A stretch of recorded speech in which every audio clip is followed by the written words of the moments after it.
Hello बच्चों, चलिए प्रश्न को पढ़ते। इसमें लिखा किसी सेल के विद्युत वाहक बल तथा इसके सिरों के बीच विभवांतर का क्या अंतर है बच्चों। उसमें क्या अंतर है, तो दोनों के बीच संबंध बताने वाले सूत्र की स्थापना कीजिए। तो चलिए बच्चों, इस प्रश्न की मूल अवधारणा को हम देख लेते हैं। तो बच्चों, इस प्रश्न की मूल अवधारणा में हम समझ लेते हैं कि इस प्रकार से अगर हमारा कोई सेल है बच्चों जिसमें दो टर्मिनल है, एक धनात्मक टर्मिनल और एक ऋण टर्मिनल, तो एक बच्चों हमारा उच्च विभव पर है और एक हमारा निम्न विभव पर है।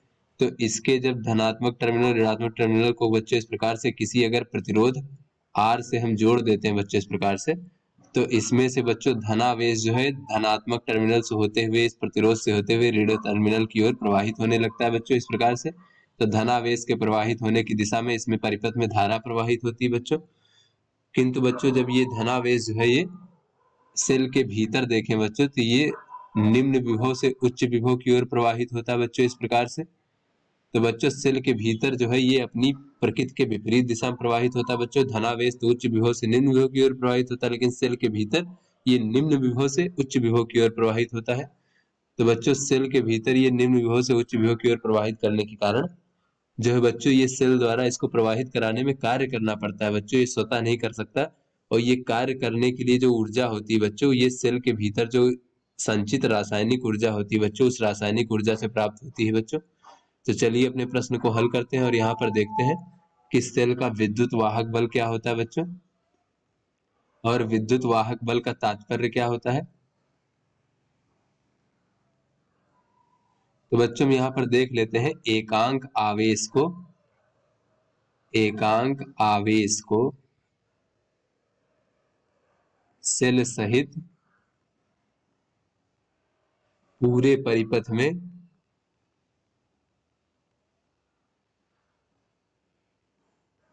प्रवाहित कराने पर सेल द्वारा जो किया गया कार्य होता है बच्चों,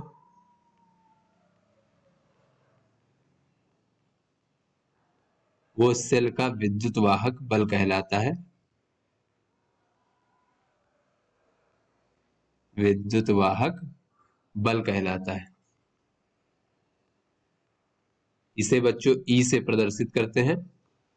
तो अगर बच्चों आवेश को प्रवाहित कराने में कार्य W है बच्चों इस प्रकार से, तो एकांक आवेश के लिए हम Q से भाग दे देंगे, तो इस प्रकार से ये हमारा सेल का विद्युत वाहक बल प्राप्त हो जाएगा बच्चों। उसके बाद हम देख लेते हैं कि टर्मिनल विभवांतर क्या होता है बच्चों। सेल का टर्मिनल विभवांतर यानी सेल के सिरों के बीच विभवांतर। तो बच्चों ये जैसे कि ये विद्युत वाहक बल था कि ये एकांक आवेश को पूरे परिपथ में सेल सहित यानी सेल के भीतर भी तो प्रवाहित कराना पड़ता है, तो उसमें भी किया गया कार्य यानी पूरे परिपथ में प्रवाहित करने में जो किया गया कार्य है एकांक आवेश को, वो हमारा विद्युत वाहक बल कहलाता है। और यहाँ पर बच्चों अगर हम संख्यात्मक रूप में देखें तो एकांक आवेश को जो है बच्चों एक टर्मिनल से दूसरे टर्मिनल तक, सेल के एक टर्मिनल से दूसरे टर्मिनल तक बाह्य परिपथ से होते हुए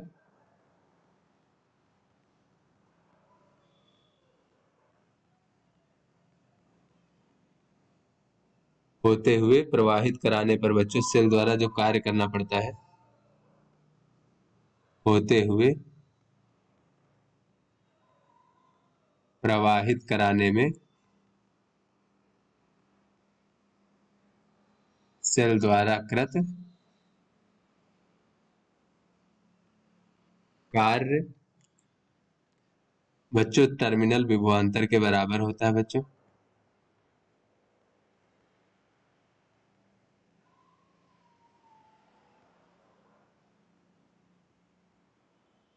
बराबर होता है इस प्रकार से। यानी बच्चों यहाँ पर ये जो W था ये हमारा कुल कृत कार्य है सेल द्वारा, और यहाँ पर जो ये टर्मिनल विभवांतर V से प्रदर्शित करते ये हो जाएगा हमारा वाह्य परिपथ में प्रवाहित कराने में कृत कार्य भागे बच्चों वो Q यानी कि एकांक आवेश को प्रवाहित कराने में किया गया कार्य। इस प्रकार से आगे बच्चों इसमें कहा जा रहा है कि दोनों के बीच संबंध बताने वाले सूत्र की स्थापना कीजिए। चलिए बच्चों, हम यहाँ पर देख लेते हैं। ई विद्युत वाहक बिल ई व बच्चों टर्मिनल विभवांतर वी।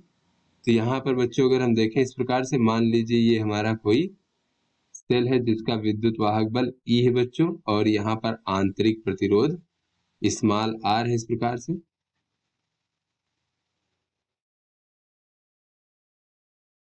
से बच्चों, तो बच्चों इसके सिरों के बीच विभवांतर जो होगा, यानी कि अगर ये बिंदु हम ए मान लें और बी मान लें बच्चों,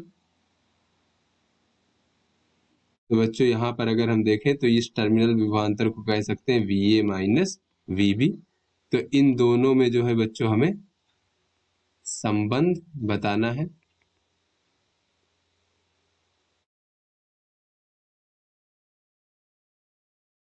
तो चलिए बच्चों यहाँ पर हम देख लेते हैं इस प्रकार से। तो यहाँ पर दो अवस्थाएं हो सकती हैं। पहला ये हो सकता है बच्चों कि इस जो है सेल को अनावेशित किया जा रहा हो, यानी कि सेल से धारा ली जा रही हो।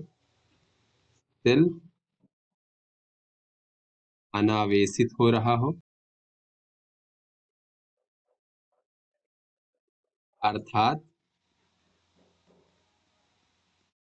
सेल से धारा ली जा रही है।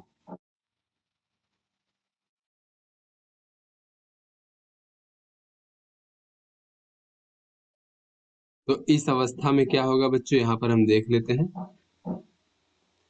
तो बच्चों जब सेल से धारा ली जाती है,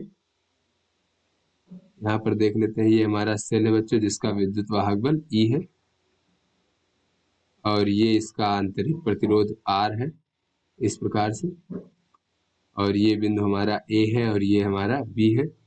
तो बच्चों जब सेल से धारा ली जाती है तो सेल के जो है धन प्लेट है, ये ऋण प्लेट है, तो धन प्लेट से धारा निकलती है बच्चों और ऋण प्लेट में प्रवेश करती है इस प्रकार से। जब धारा ली जा रही होती है बच्चों, यानी सेल हमारा अनावेशित हो रहा होता है। तो इस स्थिति में बच्चों अगर हम देखें यहाँ पर, तो हमें पता है कि धारा का प्रवाह उच्च विभव से निम्न विभव की ओर होता है। यानी बच्चों यहाँ पर जो हमारा बी का विभव है बच्चों, बी का विभव अधिक है ए के विभव से, क्योंकि बी से ए की ओर धारा प्रवाहित होती है। तो दोनों के बीच में अगर हम विभवांतर देखें V B minus V A बच्चों इस प्रकार से, क्योंकि बी उच्च विभव पर है और ए हमारा निम्न विभव पर है इस प्रकार से। तो बी और ए के बीच में बच्चों ये हमारा दो अवयव है, तो दोनों अवयवों के सिरों के बीच जो विभव पतन हो रहा है उसके योगफल के बराबर होगा बच्चों। यहाँ पर बी से ए तक जाने में जो विभव पतन होगा उसे हमने B B minus V A कहा है।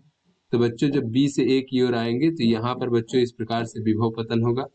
तो बच्चों ये प्रतिरोध में जो है इस प्रकार से धारा प्रवाहित होगी धन से ऋण की ओर। तो बच्चों इसमें जो है विभव पतन की अगर हम बात करें, कितना विभव पतन हो रहा है,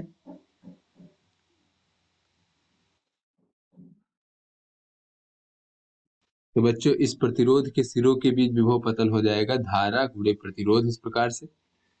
फिर इसके बीच अगर हम विभव पतन की बात करें बच्चों, इस सेल के सिरों के बीच जब हम बच्चों बी से ए की ओर आ रहे हैं तो हम इसके ऋण प्लेट से धन प्लेट की ओर जा रहे हैं, यानी विभव पतन की बजाय विभव में वृद्धि हो रही है।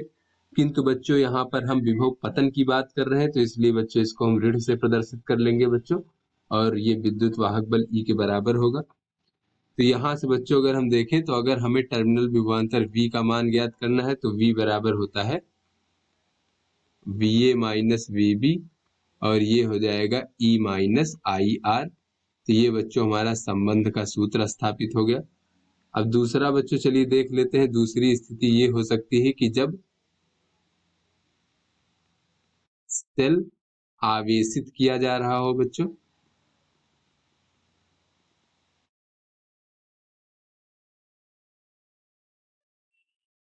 तो इस स्थिति में देख लेते हैं कि यहाँ पर विद्युत वाहक बल और जो सिरों के बीच विभवांतर है यानी कि टर्मिनल विभवांतर, उसमें क्या संबंध होगा। तो ये हमारा आंतरिक प्रतिरोध है, ये विद्युत वाहक बल है, और ये हमारा ए बिंदु है और ये हमारा बी बिंदु है। तो बच्चों इस प्रकार से जब ये सेल आवेशित किया जा रहा होगा तो इसमें धारा की दिशा इस प्रकार से होगी बच्चों यहाँ पर। तो ऐसे में देखें तो यहाँ पर ए बिंदु जो है ये हमारा उच्च विभव पर है, क्योंकि ए से बी की ओर धारा का प्रवाह हो रहा है। तो यहाँ पर बच्चों चलिए देख लेते हैं इस प्रकार से। तो यानी तो दोनों के बीच में जो विभवांतर होगा ए और बी बिंदुओं के बीच में, उसे हम कहेंगे V A minus V B. और ये होता है बच्चों, ये हमारा टर्मिनल विभवांतर हो जाएगा। तो V बराबर हो जाएगा V A minus V B बराबर, यहाँ पर बच्चों अगर हम देखें तो A से B की ओर जाने पर विभव का पतन हो रहा है, क्योंकि A हमारा उच्च विभव पर है, B हमारा निम्न विभव पर है। तो बच्चों ये हमारा धन प्लेट ऋण प्लेट है, यानी कि जब हम सेल से धन प्लेट से ऋण प्लेट की ओर जाते हैं तो ये विभव पतन कितना है बच्चों, ये हमारा विद्युत वाहक बल E के बराबर है। फिर बच्चों यहाँ पर अगर हम देखें तो ये हमारा बच्चों उच्च विभव से निम्न विभव की ओर धारा का प्रवाह हो रहा है, यानी कि जब बच्चों हम इस आंतरिक प्रतिरोध के, मान लें कि इधर से इधर जा रहे हैं बच्चों ए से बी की ओर, तो इसके सिरों के बीच विभव पतन कितना है, ये हो जाएगा धारा गुणे प्रतिरोध। तो इस प्रकार से बच्चों ये हमारा दोनों ही अवयवों के सिरों के बीच जो विभव पतन का योगफल होगा वो कुल विभव पतन के बराबर होगा यहाँ पर बच्चों। तो इस प्रकार से अगर हम देखें तो टर्मिनल विभवांतर V बराबर हो जाएगा E धन आई आर, जब हमारा सेल आवेशित किया जा रहा है, और जब अनावेशित किया जा रहा है तो टर्मिनल विभवांतर V बराबर होता है E माइनस आई आर। ये जो है बच्चों यहाँ पर टर्मिनल विभवांतर और विद्युत वाहक बल में संबंध प्राप्त हो गया। तो आशा करते हैं आपको समझ में आ गया होगा। धन्यवाद।